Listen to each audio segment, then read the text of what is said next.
If you like these videos and want more, remember to like and subscribe. Likes get this video pushed up in suggested videos listings. The more views these videos get, the more builds I can do in future videos. As always, thanks for watching.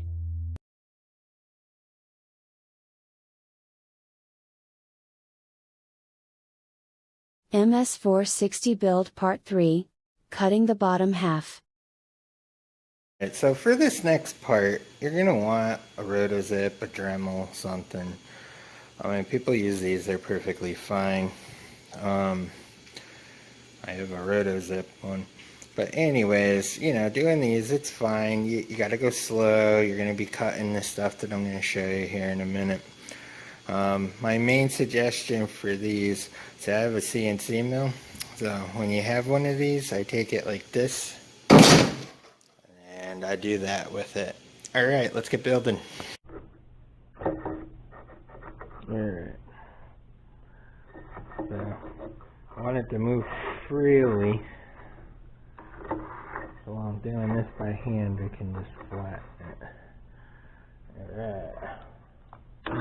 Going to freehand a cut in the drill press with a milling bit so the crank area is fully leveled and clear of JB wind overflow.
Perfect. Alright. So, basically what I did here is just flatten out rough cut. When we cut this, it'll actually be milled down probably to right there, as part of the arch, so all this will disappear. But I just wanted to get it nice and flat to make sure nothing hits the crank. We gotta clean that up a little bit.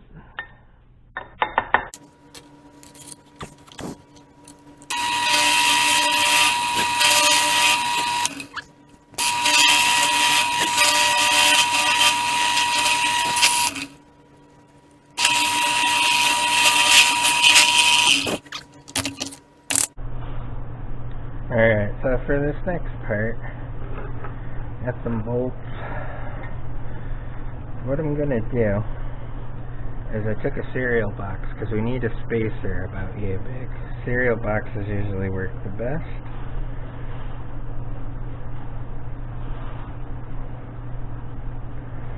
So what I am gonna do here, I'm gonna put one there. I thought I cut these a little better. One like that. Let me trim this.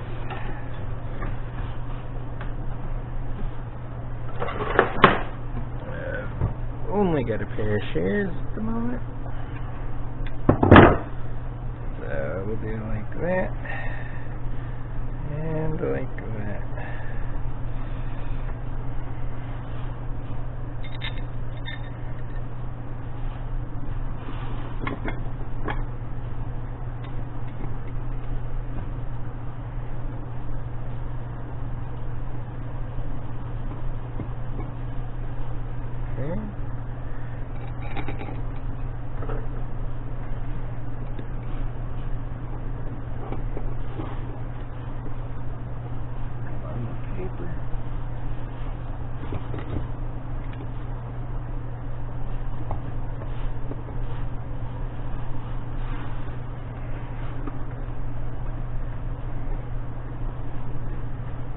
Alright.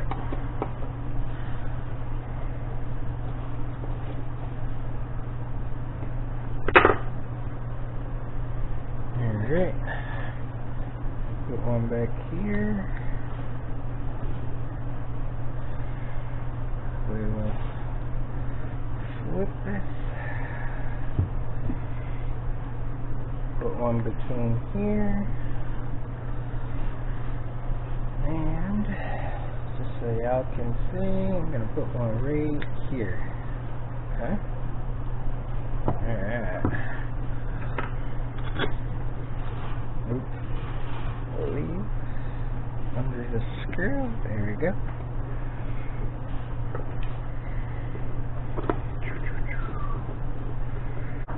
So what this is doing is as I get this ready to be cut,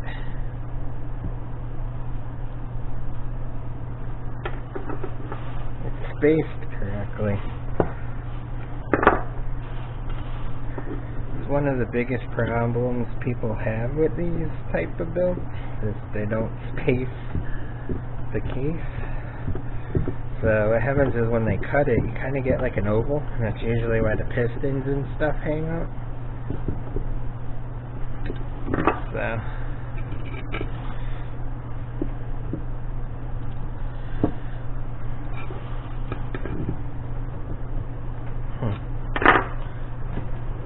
that one is trapped now. Put it in too deep. There we go.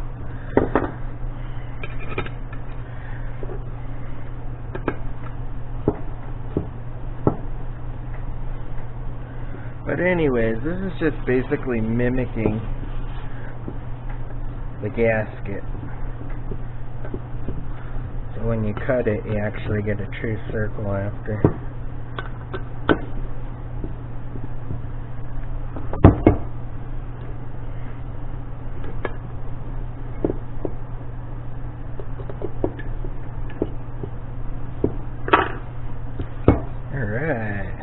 So now we got this, I'll trim it with a razor blade, and we are ready.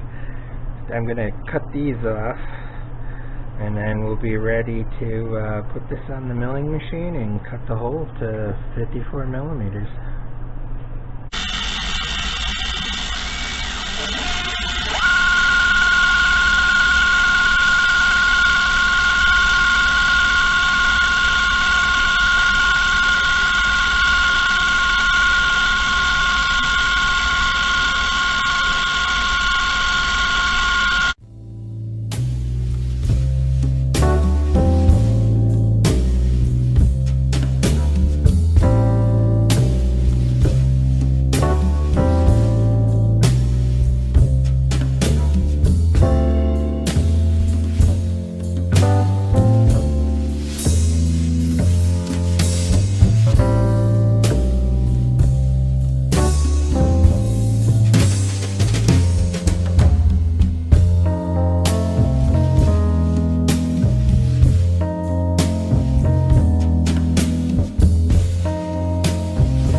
Alright, so I took this and cut the top of it a couple minutes ago.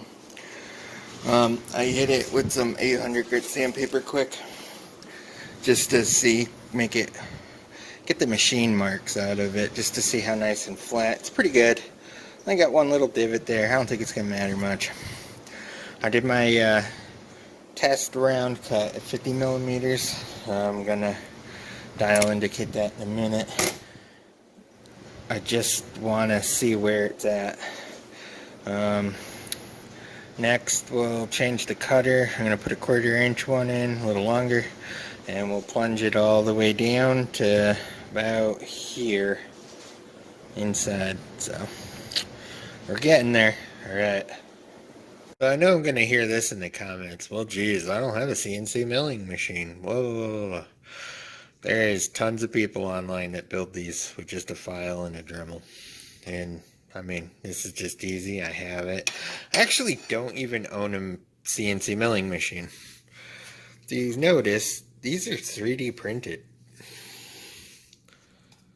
The whole gear housing of my CNC mill that I've had for 10 plus years is 3D printed parts, everything.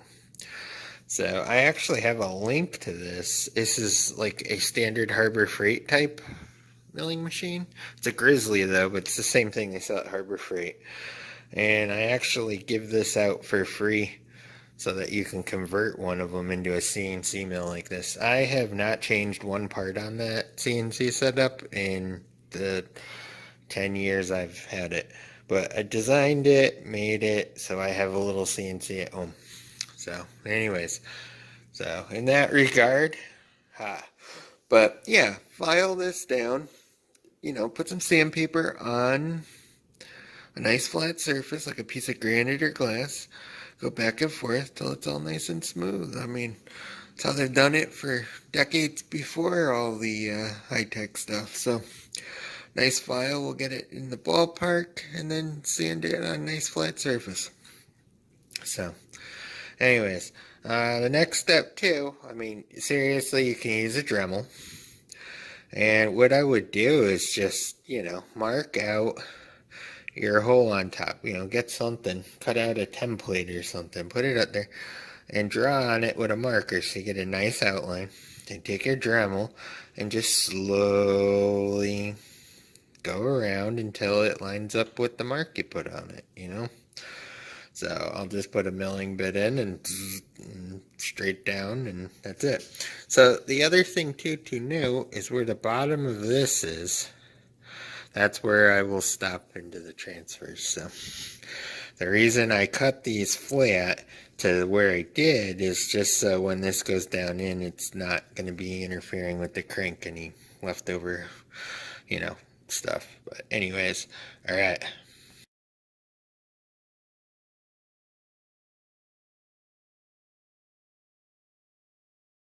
Alright, so what happened here, I did my test cut inside, the smaller one. It was actually off some, and I was like, what the hell? So I went back, look at the CAD drawing.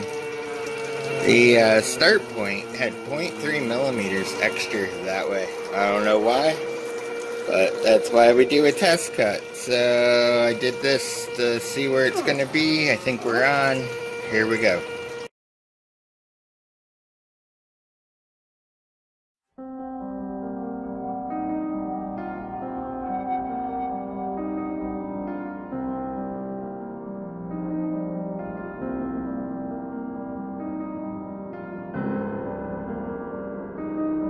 Alright, so I'm cutting the MS460 right now. I figured I'd take a ride. It's gonna rain shortly. But beautiful day. I just saw an alligator. I was hoping he'd pop back up. They like to sit right there on that pipe, and they like to sit on that water pump. He was sunning himself, or trying to anyway. It's kind of overcast. And then they float over here. There's a big pipe in the ground next to this white box. So they like to just hang out. Oh, that may have been him over there. They come up, they pop their nose for a second, and they dive. No, he's probably just a turtle or something. Oh, that was him right there. Oh yeah. Yeah, he just popped up. So there's a pipe right here in the water, and they sit on it. Anyways, he's about maybe, I don't know, 1.5 feet, 2 foot long. So he's a baby. Anyways, alright, I gotta go get my coffee creamer.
Hey, I was just thinking about something while this is cutting. Um, you know, this is a long process, and I see a lot of people do it with a Dremel.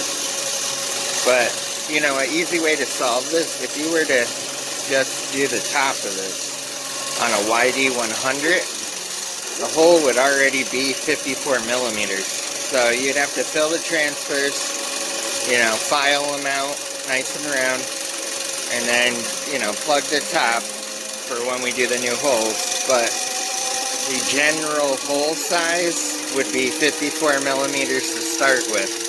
And that's basically all I'm doing, is just trimming it so I have a millimeter on each side of the piston when it goes up and down so nothing hits. Alright, so where we're at, I'm filling in that little pock mark on this side. And as far as this one goes, here's how this one came out too. I basically cut it from here down to the bottom of this, which is 22 millimeters. So it made a complete circle right through this thing.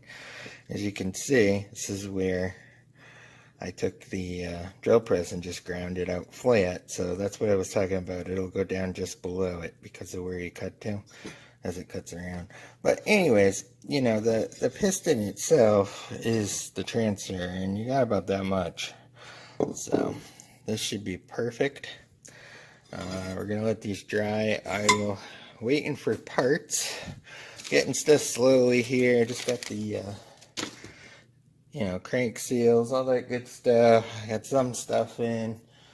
I'm waiting on some parts, and we'll have the next part coming out, but the bottom half is ready to roll.